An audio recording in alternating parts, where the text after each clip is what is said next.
ಹಸಿರು ಹೊಲಗಳ ನಡುವೆ ಮುತ್ತಿನಂತೆ ಹೊಳೆಯುತ್ತಿದ್ದ ಚಿಕ್ಕ ಹಳ್ಳಿ. ಆ ಹಳ್ಳಿಯ ಕೊನೆಯ ತುದಿಯಲ್ಲಿ ಮಣ್ಣಿನ ಗೋಡೆಯ ಮನೆ. ಅಲ್ಲಿ ವಾಸವಾಗಿದ್ದಳು ಅಜ್ಜಿ. ಅವಳ ಜೀವನ ಸರಳ, ಆದರೆ ಹೃದಯ ತುಂಬ ಪ್ರೀತಿಯಿಂದ ತುಂಬಿತ್ತು. ಅಜ್ಜಿಗೆ ಮಕ್ಕಳು ಮೊಮ್ಮಕ್ಕಳು ನಗರಕ್ಕೆ ಹೋಗಿದ್ದರಿಂದ ಮನೆ ತುಂಬ ಮೌನವಾಗಿತ್ತು. ಒಂದು ಮಳೆಗಾಲದ ಸಂಜೆ. ಮಿಂಚು ಮಿನುಗುತ್ತಿತ್ತು. ಮಳೆ ಸಣ್ಣ ಸಣ್ಣ ಹನಿಗಳಾಗಿ ಬೀಳುತ್ತಿತ್ತು. ಅಜ್ಜಿ ಮನೆಯ ಮುಂಬಾಗಲ ತಟ್ಟೆಯಲ್ಲಿ ಕೂತು ಹತ್ತಿ ದಾರ ಹೆಣೆದುಕೊಳ್ಳುತ್ತಿದ್ದಳು. ಅಷ್ಟರಲ್ಲಿ ಕ್ಯೂ ಕ್ಯೂ ಎಂಬ ಸಣ್ಣ ಶಬ್ದ ಕೇಳಿಸಿತು. ಅಜ್ಜಿ ಆಶ್ಚರ್ಯದಿಂದ ಸುತ್ತಲೂ ನೋಡಿದಳು. ಬಾಗಿಲಿನ ಬಳಿಯ ಮಡಿಲಲ್ಲಿ ಒದ್ದೆಯಾಗಿ ನಡುಗುತ್ತಿದ್ದ ಪುಟ್ಟ ನಾಯಿಮರಿ. ಅಜ್ಜಿಯ ಹೃದಯ ಕರಗಿತು. ಅಯ್ಯೋ ಪಾಪ, ನೀನು ಎಲ್ಲಿಂದ ಬಂದೆ ಎಂದು ಮೃದುವಾಗಿ ಕೇಳುತ್ತಾ ಅದನ್ನು ಕೈಯಲ್ಲಿ ಎತ್ತಿಕೊಂಡಳು.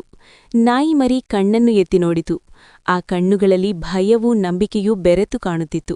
ಅಜ್ಜಿ ತನ್ನ ಹಳೆಯ ಟವಲ್ನಲ್ಲಿ ಅದನ್ನು ಒರೆಸಿ ಬೆಚ್ಚಗಿನ ಹಾಲು ಕೊಟ್ಟಳು. ಆ ದಿನದಿಂದ ಆ ಪುಟ್ಟ ಮರಿ ಅಜ್ಜಿಯ ಮನೆಯಲ್ಲೇ ಉಳಿದುಕೊಂಡಿತು. ಅಜ್ಜಿ ಅದಕ್ಕೆ ಚಿನ್ನು ಎಂದು ಹೆಸರಿಟ್ಟಳು. ದಿನಗಳು ಕಳೆದಂತೆ ಅಜ್ಜಿ ಮತ್ತು ಚಿನ್ನು ನಡುವೆ ಅದ್ಭುತ ಸ್ನೇಹ ಬೆಳೆದಿತು. ಬೆಳಗ್ಗೆ ಅಜ್ಜಿ ದೇವರ ಮುಂದೆ ದೀಪ ಹಚ್ಚಿದಾಗ ಚಿನ್ನು ಅವಳ ಪಕ್ಕದಲ್ಲಿ ಕುಳಿತು ಮೌನವಾಗಿ ನೋಡುತ್ತಿತ್ತು. ಹೊಲದ ದಾರಿಯಲ್ಲಿ ಅಜ್ಜಿ ನಡೆದುಕೊಂಡು ಹೋಗುವಾಗ ಚಿನ್ನು ಹಾರಾಡುತ್ತಾ ಹಿಂದೆ ಬರುತ್ತಿತ್ತು.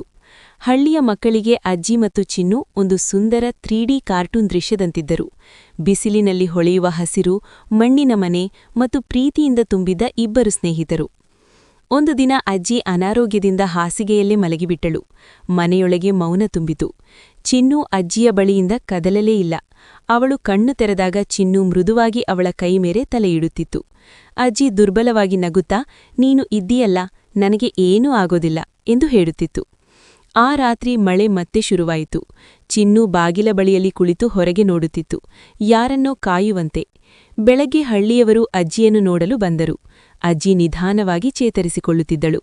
ಚಿನ್ನು ಸಂತೋಷದಿಂದ ಬಾಲ ಅಲೆಯುತ್ತಾ ಎಲ್ಲರನ್ನೂ ಸ್ವಾಗತಿಸಿತು. ಕೆಲ ದಿನಗಳ ನಂತರ ಅಜ್ಜಿ ಮತ್ತೆ ತಟ್ಟೆಯಲ್ಲಿ ಕೂತು ದಾರ ಹೆಣೆಯಲು ಶುರುಮಾಡಿದಳು. ಚಿನ್ನು ಅವಳ ಪಾದಗಳ ಬಳಿ ಮಲಗಿಕೊಂಡಿತು. ಗಾಳಿ ಸಣ್ಣವಾಗಿ ಬೀಸುತ್ತಿತ್ತು. ಆಕಾಶದಲ್ಲಿ ಮೋಡಗಳು ನಿಧಾನವಾಗಿ ಸರಿಯುತ್ತಿದ್ದವು. ಅಜ್ಜಿ ಚಿನ್ನಿನ ತಲೆಯ ಮೇಲೆ ಕೈಯಿಟ್ಟು ಮೃದುವಾಗಿ ಹೇಳಿದಳು, ನನ್ನ ಏಕಾಂತಕ್ಕೆ ನೀನೇ ಬೆಳಕು. ಹಳ್ಳಿಯವರು ಹೇಳುತ್ತಿದ್ದರು, ಒಬ್ಬ ಅಜ್ಜಿ ಮತ್ತು ಒಂದು ಪುಟ್ಟ ನಾಯಿಮರಿ ಮಾತ್ರ ಅಲ್ಲ, ಅದು ಪ್ರೀತಿಯ ರೂಪ. ಮಾತುಗಳಿಲ್ಲದೆ ಸಹ ಹೃದಯಗಳು ಹೇಗೆ ಒಟ್ಟಾಗಬಹುದು ಎಂಬುದಕ್ಕೆ ಅದೊಂದು ಜೀವಂತ ಕಥೆ. ಸಂಜೆ ಸೂರ್ಯ ಅಸ್ತಮಿಸುತ್ತಿದ್ದಾಗ ಮಣ್ಣಿನ ಮನೆಯ ಮುಂಭಾಗದಲ್ಲಿ ಅಜ್ಜಿ ಮತ್ತು ಚಿನ್ನು ಒಟ್ಟಿಗೆ ಕೂತಿದ್ದರು. ಆ ದೃಶ್ಯ ಹಳ್ಳಿಯ ನೆನಪಿನಲ್ಲಿ ಎಂದಿಗೂ ಉಳಿಯುವಂತೆ ಮೌನದಲ್ಲೇ ಒಂದು ಭಾವನಾತ್ಮಕ ಕಥೆ ಜೀವಂತವಾಗಿತ್ತು.